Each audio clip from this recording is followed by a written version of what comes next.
Hello friends, आप सबका अर्चना Harry channel पर बहुत बहुत स्वागत है। आज हम लोग कुछ पढ़ेंगे नहीं, आज हम लोग एग्ज़ाम के रूल्स के बारे में चर्चा करेंगे। अगर आपको आईसीएसई हिंदी में 90+ लाना है तो आप लोग सीक्रेट 5 रूल जान लीजिए। पहला रूल है, पहले तो आप पूरा सिलेबस क्लियर कीजिए। उसके लिए आप सिलेबस को लिख लीजिए या प्रिंट आउट निकाल लीजिए, उसको अपने सामने रख लीजिए या चिपका दीजिए दीवार पर। और जो टॉपिक्स आपके क्लियर हो गए हैं उस पे आप टिक लगाइए, उसे सिर्फ रिवीजन करना है जल्दी जल्दी। और अब नज़दीक इतने पास एग्ज़ाम है, आपके पास टाइम नहीं है तो आप नया कुछ ना सीखिए, जो पढ़े हैं उसी को बार बार रिवीजन करिए। ये पहला रूल है। और दूसरा रूल है, ग्रामर एरिया में जो है आप लोग स्कोरिंग करिए, जैसे संधि, समास, तत्सम तद्भव, मुहावरे। रोज 20-20 क्वेश्चन का प्रैक्टिस करिए, जो मैं आप लोगों को करा रही हूँ। उसको आप पढ़िए, उसको रिवीजन करिए। ज़्यादा टाइम का तो वीडियो भी नहीं है, ओनली 5 मिनट्स के ही है, तो आप उसको देख सकते हैं। आप देखिए, उसको समझिए, फिर आपको एग्ज़ाम हॉल में टेंशन नहीं होगी। आपका दिमाग तुरंत क्लिक करेगा और राइट ऑप्शन पे आप तुरंत टिक करेंगे और अपना आंसर सही करेंगे। अब आते हैं थर्ड रूल पे, लेटर ऐसे फॉर्मेट प्रिफेक्ट करो। जैसे कि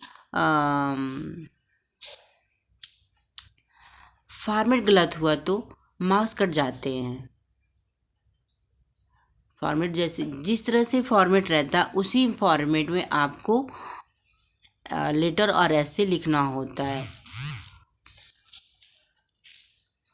और आप जैसे कि कैसे शुरुआत करना है सेवा में ये भी, और कहाँ से, और जैसे कोई विषय पे आप लिख रहे हो, जैसे आप लीव एप्लीकेशन पे लिख रहे हो तो उसका सब्जेक्ट ज़रूर लिखिए और फेथफुली और करके आप उसको क्लोज करिए। अब आते 4 पॉइंट पे आते हैं कि 4 रूल क्या है।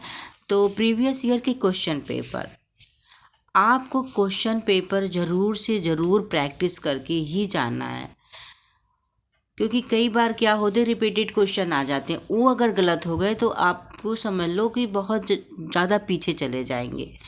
तो इससे क्या होगा, आप जब 5 ईयर के पेपर्स करके जाएंगे, सॉल्व करके जाएंगे, तो रिपीट वाले होने वाले क्वेश्चन तो आपके गलत होंगे ही नहीं, प्लस जो रिपीटेड टॉपिक होते हैं उसे भी आप जान जाएंगे। और उसी के इर्द गिर्द ही क्वेश्चन आते हैं बार बार, तो आप उस टॉपिक भी आपकी स्ट्रॉन्ग हो जाएगी। अब 5th रूल जानते हैं, राइटिंग परफॉर्मेंस। जैसे कि राइटिंग क्या होती है, जैसे अगर आप गलत बार बार कट पिट करके लिखेंगे हिंदी में और सब कहीं वाइटनर लगा देंगे, कुछ भी, जैसे वाइटनर तो आपको अलाउ ही नहीं है, लेकिन अगर हैंड राइटिंग आप साफ सुथरा लिखेंगे, ज़्यादा कट पिट नहीं करेंगे, गंदी राइटिंग नहीं लिखेंगे, तो एग्जामिनर पर एक फोकस आता है आपकी राइटिंग पे, और वो नंबर अच्छा सा देता है। और जैसे कि आप कहीं आपने लिखे एक शब्द लिखा और कहीं इतना दूर लिख दिया, इतने दूर से इतने दूर, और फिर कहीं इतना सटा के लिख दिया, तो ये भी नहीं होना चाहिए। प्रॉपर मार्जिंग में आपको लिखना चाहिए अक्षरों को। हेडिंग और अंडरलाइन का भी यूज़ करना चाहिए। हेडिंग और अंडरलाइन यूज़ करने से एग्जामिनर जब कॉपी चेक करते हैं तो तुरंत अंडरलाइन वर्ड्स पे उनकी निगाह जाती है और वो उस चीज़ को पढ़ते हैं वो लोग, और आपको अच्छे नंबर देंगे।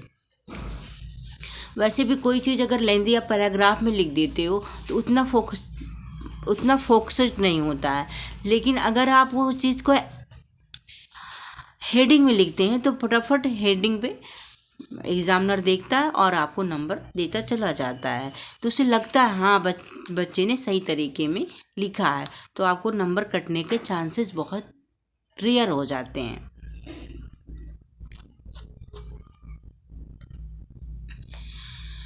इसलिए पहला इम्प्रेशन आपको एग्ज़ामिनर पर ही देना चाहिए। जैसे कि एग्ज़ामिनर पर फर्स्ट इम्प्रेशन स्ट्रॉन्ग होना चाहिए। इसके स्ट्रॉन्ग होने के लिए आप साफ़ सुथरी राइटिंग लिखिए, आप अंडरलाइन का यूज़ करिए, आप पॉइंट्स में वर्ड्स को यूज़ करिए, हेडिंग डाल के लिखिए।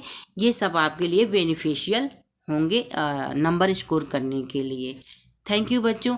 अगर आपको ये वीडियो पसंद आई हो तो आप लाइक एंड सब्सक्राइब कीजिए।